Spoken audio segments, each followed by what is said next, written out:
हे everyone, welcome और welcome back to Raksha unplugged. कैसे हैं आप लोग? तो वीडियो स्टार्ट करने से पहले हम धन्यवाद करना चाहेंगे दीपशिखा यादव जी का, सुरुचि जी का, श्वेता जी का, चंचल जी का और पूर्णिमा पंकज जी का।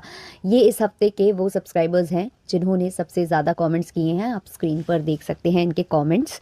इसके अलावा मैंने जो कहा था आपसे कि मैं कुछ कमेंट्स लूँगी और उन कमेंट्स पर मैं बात करूंगी आने वाले वीडियो में। देखिए पीछे से लप्पू भी बोलने लगा है, कोई बात नहीं, लप्पू को इग्नोर करते हुए। तो ये कमेंट आया है राखी जी के साइड से।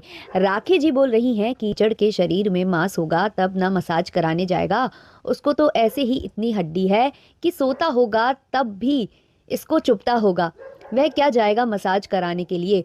उसको मसाज की ज़रूरत नहीं है, उसको प्रोटीन की ज़रूरत है। लप्पू लप्पी दोनों को ज़रूरत है। जगत दीदी के मोटाई घट नहीं रहा है और ये दोनों की चढ़ नहीं रहा है। बैंकॉक वाला भी सोचता होगा इसके शरीर में मांस है या मांस में शरीर है। समझ में नहीं आ रहा है कहाँ मसाज करें और कहाँ छोड़ दें। वाह भाई वाह राखी जी, क्या उम्दा आपने लिखा है।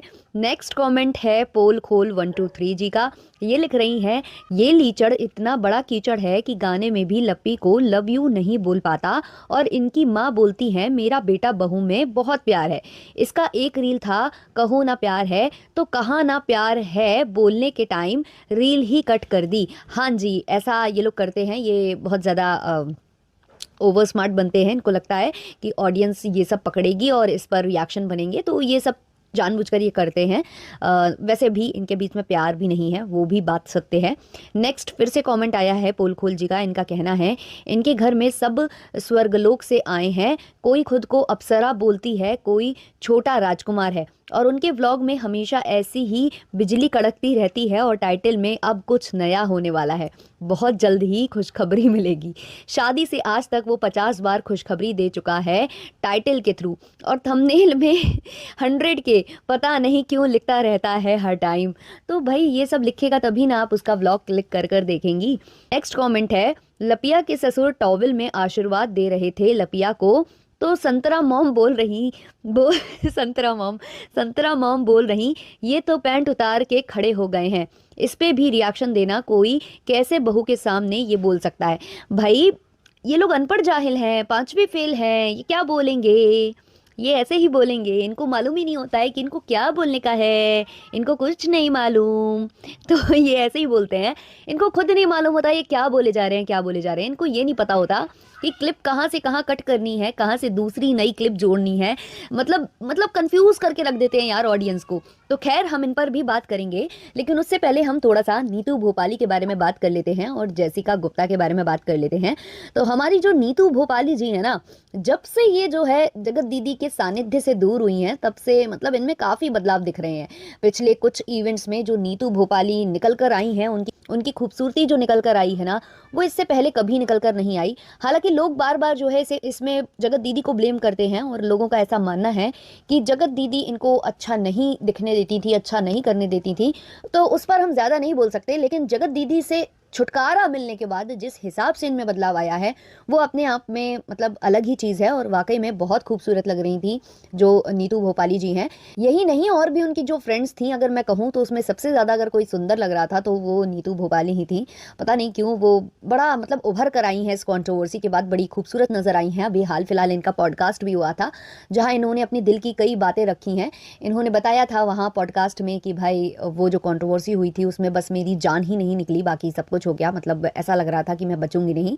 तो बड़ा दुख हुआ सुनकर। हालांकि देखो फ्रेंड्स थे, अब फ्रेंड्स क्या होता है यार, आप कोई भी फ्रेंड होता है तो अपनी फ्रेंड के का हर अच्छे बुरे में सपोर्ट कर देता है, तो वही सेम वो कर रही थी, लेकिन उनको बहुत बदनामी मिली है ना हर तरीके से। मैं ये नहीं कहूँगी कभी कि नीतू भोपाली सही थी, बट हाँ उनके साथ गलत हुआ देखा जाए तो, क्योंकि जब आपको ज़रूरत थी, जब आपको अपनी गर्लफ्रेंड को पटाना था तो आप उसकी फ्रेंड को भी पटा रहे थे, और जैसे ही आपका अपनी गर्लफ्रेंड से जो है छुटकारा हुआ, जब आपको लगा कि अब यहाँ मामला नहीं बन रहा है, तो आपने अपनी गर्लफ्रेंड को बदनाम किया और साथ ही साथ उसकी सहेली को भी नहीं छोड़ा। तो ये चीज़ कहीं ना कहीं मुझे गलत लगी है। अब जो जेसिका गुप्ता जी हैं जो कि जगत दीदी की पूर्व फ्रेंड थी, तो वो भी पहुंची हैं इस कोलकाता इवेंट में और वो भी काफ़ी ज़्यादा उभर कर जो है आई हैं और वो हंसी मजाक करती रहती हैं। उनको भी कुछ नेगेटिव कमेंट्स का सामना करना पड़ रहा था, तो वो भी अपने ब्लॉग में बोलती नजर आई हैं। तो जो जगत दीदी हैं वो इस इवेंट का हिस्सा होने वाली थी, ऐसा जगत दीदी ने बोला था। और ये मैं पिछले पॉडकास्ट में भी बोल चुकी हूँ, लेकिन पॉडकास्ट काफ़ी लंबे हो जाते हैं और कुछ लोग नहीं पूरा सुनते हैं और कॉमेंट भी करके चले जाते हैं।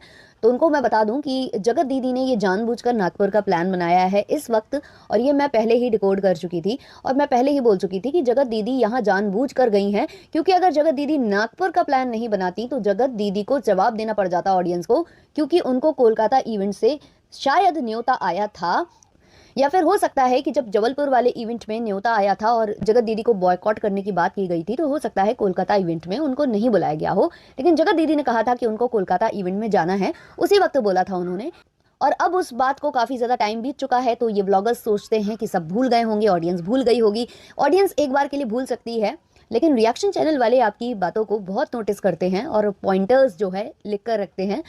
तो जगत दीदी ने सवाल से बचने के लिए, रिएक्शन चैनल वाले और ऑडियंस के सवाल से बचने के लिए ये रास्ता अपनाया कि चलो भाई नागपुर निकल लेते हैं, वरना जवाब देते देते थक जाएंगे और कह देंगे कि भाई हमारा था थेरेपी सेशन।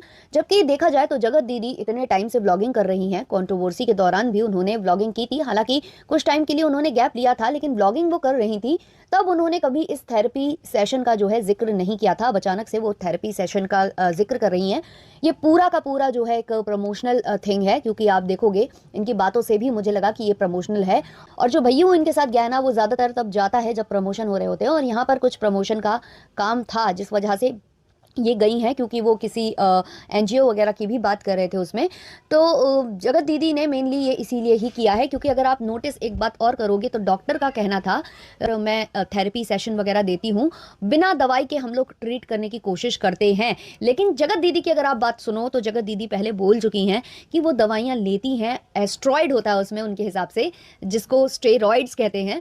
तो स्टेरॉइड्स की वजह से उनका वजन बढ़ा है, और यहाँ डॉक्टर के मुंह से निकल गया था कि जो दवाइयों के बिना हम ट्रीटमेंट करते हैं। लेकिन फिर इनको लगा कि ये बात पकड़ी जा सकती है, तो इन्होंने वहां पर गोलमोल भी कर दी है इसी व्लॉग में। अगर आप ढंग से सुनोगे तो जगत दीदी जानबूझकर कोलकाता इवेंट से बची हैं और लोगों के सवालों से बचते हुए वो नागपुर निकलनी है। कोलकाता इवेंट में जाने का कोई मतलब बनता भी नहीं था, क्योंकि वहां पर जितने भी लोग थे उनमें से अब किसी के साथ भी जगत दीदी अच्छे टर्म्स में नहीं है। अगर वो जाती तो उनको खुद भी अच्छा महसूस नहीं होता, और जो उनके साथी लोग थे, जो मतलब पहले जो उनके साथ थे, उनको भी कहीं ना कहीं ये चीज़ अच्छी नहीं लगती। तो जगत दीदी का ये एक स्मार्ट मूव आप कह लीजिए, क्योंकि जगत दीदी और लप्पू जितना स्मार्ट इस सोशल मीडिया पर कोई है तो नहीं। अब हम आ जाते हैं हमारी लपिया जी के ऊपर। जो लपिया जी हैं वो अपने व्लॉग में बोल रही थी कि लोग हमारे पीछे पड़ गए हैं, हम जानते हैं कि हमारे पति कहाँ गए हैं, हम आपको बताना सही नहीं समझते, हमारा जब मन होगा हम बताएंगे।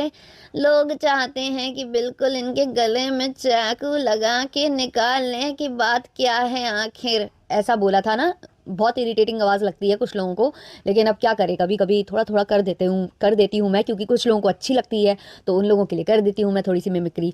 तो भाई हमारी जो लपिया है इसके हिसाब से कि उनका जो पति जहाँ भी गया है उनको जानकारी है, और वो सही नहीं समझती हैं आपको बताना, हर चीज़ आपको बताने की नहीं होती है। उनको मालूम है कि उनका पति कहाँ है, वो आपको क्यों बताएं। लेकिन कुछ लोग, कुछ रिएक्शन चैनल वाले जगत भाभी के गले में हाथ डालकर जो है कहानी निकालना चाहते हैं कि आखिर लप्पू जी गए कहाँ हैं, ऐसा जगत भाभी बोल रही हैं। और इसी के बाद अगर आप इनके व्लॉग देखो तो एक व्लॉग में लपी जी बोलती नजर आ रही हैं कि हम ब्लाउज पहने हैं, बहुत पसीना आ रहा है, ये ब्लाउज बहुत गर्म है। तो जो बंदी एक ब्लाउज के बारे में भी, मतलब ये एक गंदी चीज है, मतलब गंदी चीज का मतलब कि कोई अपने इतनी इतनी चीजें क्यों बताएगा, है ना। ब्लाउज के बारे में डिस्कशन कर रहे हो आप, वो दिन दूर नहीं है जब आप जो है ब्रा और पैंटी के बारे में भी डिस्कस कर लोगे। तो जब आप इतनी इतनी सी बात बता सकते हो कि ब्लाउज हम पहने हैं वो गर्म है, उससे हमें बहुत ज्यादा गर्मी लग रही है, वो बंदी ये नहीं बता रही है कि उसका पति कहाँ गया और बोल रही है हम जरूरी नहीं समझते। तो बताओ, और चाहे ना बताओ, वो आपके ऊपर फुल्ली डिपेंड करता है, लेकिन रिएक्शन चैनल वालों के ऊपर भी फुल्ली डिपेंड करता है कि वो इस चीज को डिस्कस करे। क्योंकि कहाँ तो आप लोग बोल रहे थे कि भाई हम साउथ के भ्रमण पर निकले हैं, आप क्या बोल रही थी कार में बैठ के, दोस्तों अभी हम जहाँ जा रहे हैं ना, वहां अगर हम ईस्ट साइड भी जाएंगे तो बहुत अच्छी जगह है, ईस्ट साइड भी जाएंगे तो बहुत अच्छी जगह है, यही बोल रही थी ना तुम। फिर क्या हुआ, फिर कट्टू वहां से जो है तुम्हारा पति अलग भाग गया, तुम अलग भाग गई। ऐसा क्या हो गया, इसके बारे में ना बताया गया ना कुछ। पेट्रोल का खर्चा इतना ज्यादा लग रहा था, क्या गाड़ी इतना कम एवरेज दे रही थी कि तुम लोगों ने सीधा यू टर्न मारा, और यू टर्न मार के तुमने जो है मशरूम वशरूम बनाए और तुमने बैग पैक किया, फाउंडेशन वाउंडेशन लगाया, और तुम एरोप्लेन में बैठकर सीधा फुर्र। और पति का आता पता नहीं, माता जी कह रही है विदेश गया है, और भाई कह रहा है किसी की शादी में गया है, और कुछ लोग कमेंट्स कर रहे हैं कि खरमास चल रहे हैं, ऐसे में शादी नहीं होती, और भाई कह रहा है कि किसी ऐसे व्यक्ति की शादी में गया है कि बता दूंगा तो मिर्ची लग जाएगी। अरे भाई किसे मिर्ची लग जाएगी, रिएक्शन चैनल वाले तुम्हारे रिश्तेदार हैं क्या कि किसी को मिर्ची लग जाएगी? सब केवल डिस्कशन करने आते हैं, सब केवल मनोरंजन करने आते हैं, एंटरटेनमेंट के पर्पज से वीडियोस बनते हैं, ना किसी को किसी से लेना देना है, ना किसी को किसी के खानदान में घुसना है। अब ये लोग बोलते हैं दूसरे के परिवार में घुस रही हो। इसका जो छोटा कीचड़ है वो आजकल बहुत ज्यादा जबान उसकी लंबी हो रही है, वो कह रहा है दूसरों को थुक चटनी और गू चटनी वगैरह, आ गया वो असली औकात पर आ गया है अपनी। तो जैसे जैसे इनकी भाषा अभद्र होती जाएगी वैसे वैसे हम भी अपनी भाषा को उसी लहजे में ढालते जाएंगे, है ना, टिट फॉर टैट होता है ना। तो आप लोग तैयार हो जाइए, जिन लोगों को असभ्य भाषा सुनने का शौक नहीं है तो वो थोड़ा सा अपने कान में रुई डालकर रहना, क्योंकि अगर यहाँ से कुछ भी गंदी लैंग्वेज आती है तो जवाबी हमला भी उसी हिसाब से होगा, क्योंकि ये लोग गंदगी में उतर चुके हैं। मुझे कुछ कमेंट्स भी रिसीव हुए थे जहां मुझे पता चला कि जो लप्पू है उसने गाली गलौज की थी, उसने बहुत गंदा गंदा लिखा था, उसने जो है गाली दी थी किसी मेरी ही ऑडियंस में से किसी को। वो मुझे कमेंट नहीं मिल रहा है, वरना मैं ज़रूर यहाँ पर रीड करती। तो उन्होंने इसके लाइव पर कमेंट किया था और वहाँ इसने छूटते ही उनको कुत्ता वगैरह कह दिया था। तो भाई लप्पू जो है जहाँ भी गया है वहाँ पक्का वो सूखे नशे कर रहा है, और सूखे नशे में की हालात में जो है वो लाइव आ गया, और लाइव आकर उसने जो है अपनी भड़ास निकालने की कोशिश की। लेकिन जब ऑडियंस ने इसको गाली गलौच दी, इसकी बेइज्जती की, तो ये सीधे सीधे वहाँ से भाग गया। अब जो छोटा कीचड़ है वो कह रहा है कि फैमिली में से आप किसी को भी बोलोगे तो बुरा लगता है, ये वो फलाना ठिकाना ब्ला ब्ला। तो अब ये जो है सफाई भी दे रहा है कि हम जो है पैसे के लिए नहीं कर रहे हैं, ना हम पहले कमाते थे और ना हम अब कमा रहे हैं। अब भाई इस बात पे तो मुझे हार्ट अटैक आ जाएगा भाई, है ये पहले कमाता नहीं था, इतने सारे व्यूज इसके आ रहे हैं, दिन के 4-4 वीडियो ये लोग भी डालते हैं, और कह रहा है ये कमाता नहीं था, मोनेटाइजेशन ऑफ तो नहीं रहता बे तेरा। तू तो तड़कता भड़कता जो है इंट्रो म्यूजिक लगाता है बिल्कुल जैसे कोई क्राइम स्टोरी बताने जा रहा है, और तू बोल रहा है कि तू कमाता नहीं था। और बिजनेस है इनका, बिजनेस भाई कौन सा बिजनेस है, और बताएगा क्यों नहीं? देखो साड़ी तो तुम लोगों के घर वाले कहीं और से खरीद कर लाते हैं, तो तुम लोग का साड़ी का बिजनेस नहीं हो सकता। कहीं तुम लोग ये सूखा वूखा नशा भांग धतूरा ये सब तो नहीं बेचते हो, हैं? तभी तुम लोग छुपा रहे हो, बता नहीं पा रहे हो। और कौन सा बिजनेस है तुम लोगों का? मैं बताती हूँ, तुम लोगों का कंट्रोवर्सी करने का बिजनेस है। जिसको कंट्रोवर्सी करनी हो वो खाज फैमिली से संपर्क करें और कंट्रोवर्सी सीख लें कि कैसे की जाती है, और नहीं की जा रही हो तो इनको अपने में शामिल करें, और ये आपके साथ मिलकर जो है कंट्रोवर्सी क्रिएट कर देंगे। तो अब इनका कहना है कि ये रिएक्शन चैनल वालों की फैमिली पर जाएंगे। तो भाई तुम्हें कोई हक नहीं बनता है वैसे तो रिएक्शन चैनल वालों की फैमिली तक जाने के लिए, क्योंकि रिएक्शन चैनल वाले अपनी फैमिली को यहाँ दिखाकर पैसे अर्न नहीं करते हैं। तुम लोग करते हो, तुम लोग अपनी जो प्राइवेसी है उसको सेल करते हो, तुम लोग अपने घर को जो है सोशल मीडिया पर डालकर उससे जो है पैसे अर्न करते हो। तो तुम लोग जो दिखा रहे हो उस पर बात की जाएगी, लेकिन तुम अगर रिएक्शन चैनल वालों की फैमिली को टारगेट करते हो तो कोई बात नहीं, फिर करो, यही तुम्हारी क्या कहते हैं ना असलियत है, और फिर इसका आंसर भी तुमको दिया जाएगा। अब हम थोड़ा सा डिट्टो रानी के पतिदेव के बारे में भी बात कर लेते हैं। तो जो डिट्टो रानी है उनके पतिदेव रिएक्शन चैनल वालों को लेकर कुछ कुछ बोल रहे थे, क्योंकि जब उनके व्यूज भी कम होते हैं तो उन्हें रिएक्शन चैनल वाले याद आ जाते हैं। कभी डिट्टो रानी याद कर लेती हैं तो कभी जो उनके राजा जी हैं वो याद कर लेते हैं। तो उन्होंने याद किया है, और उनका खुद का जो कहते हैं ना, उनका खुद का जो भविष्य है वो अंधकार में है, उनका खुद जो है यूट्यूब का करियर अंधकार में है, क्योंकि जब जब उनके व्यूज डाउन होते हैं तो उनको लप्पू लप्पी याद आ जाते हैं। और वो हम लोगों को बता रहे हैं, रिएक्शन चैनल वालों को बता रहे हैं कि इसमें कोई मतलब रिएक्शन चैनल वालों का कोई भविष्य नहीं है, फ्यूचर नहीं है, मतलब इनमें ज़्यादा स्कोप नहीं है, ऐसा कुछ इन्होंने बताया है। तो भाई साहब हाथ जोड़कर आपसे मिलती है, आप पहले अपना करियर संभाल लीजिए, आप अपना यूट्यूब संभाल लीजिए, है ना। आप अपनी बीवी को अच्छे से नचा लीजिए, आप अपनी बीवी के साथ जो टुच्ची हरकतें हैं, जो बहुत गंदी गंदी हरकतें करके सॉफ्ट जो PORN दिखाते हो ना आप फेसबुक पर, कभी कभी आप यूट्यूब पर भी दिखा देते हो, तो उस पर आप फोकस करें, ना कि हम लोगों के ऊपर, क्योंकि इस वाली कैटेगरी में जो आप काम करते हो ना सॉफ्ट PO, है ना, तो वो उसमें बहुत ज़्यादा स्कोप है। मैं ये सब जानती हूँ, क्योंकि ऐसे लोग भी हैं आप जैसे जो ये सब देखना पसंद करते हैं। है ना। तो इसमें बहुत स्कोप है, तो आप अपना फ्यूचर संवारिए और रिएक्शन चैनल वालों को नहीं बताइए कि क्या करना है और क्या नहीं करना है। रिएक्शन चैनल वालों का फ्यूचर होगा तो भी देख लेंगे और नहीं होगा तो भी देख लेंगे। बाकी आप लोग बार बार रिएक्शन चैनल वालों के पास भीख मांगने मत आया करिए इतने कैजुअल तरीके से। ये जो तरीका है ना आपका भीख मांगने का, वो बहुत बड़ा वाला कैजुअल है, और इतना ज़्यादा कैजुअल जो तरीका है वो हमें भाता नहीं है। फिर हम लोग क्या करते हैं ना, टीरोल कर देते हैं, और बहुत ही भद्दी तरीके से टीरोल कर देते हैं कि दोबारा जो है लोग है ना सोशल मीडिया पर मुंह दिखाने के लिए डरने लगता है ना। तो ज़रा सोच समझ के जबान को लगाम देकर यहाँ पर बात किया करें। हैं, अपना भविष्य देखा नहीं जा रहा, दूसरे का भविष्य बताने चले हैं। चल यहाँ से निकल, बक बक। तो चलो भाई, अब ये वाला पॉडकास्ट यहीं पर करते हैं एंड, मिलते हैं जल्द ही नेक्स्ट वाले पॉडकास्ट में। अच्छा लगा हो तो लाइक शेयर सब्सक्राइब कर देना। तब तक के लिए बाय बाय, बहुत सारा प्यार।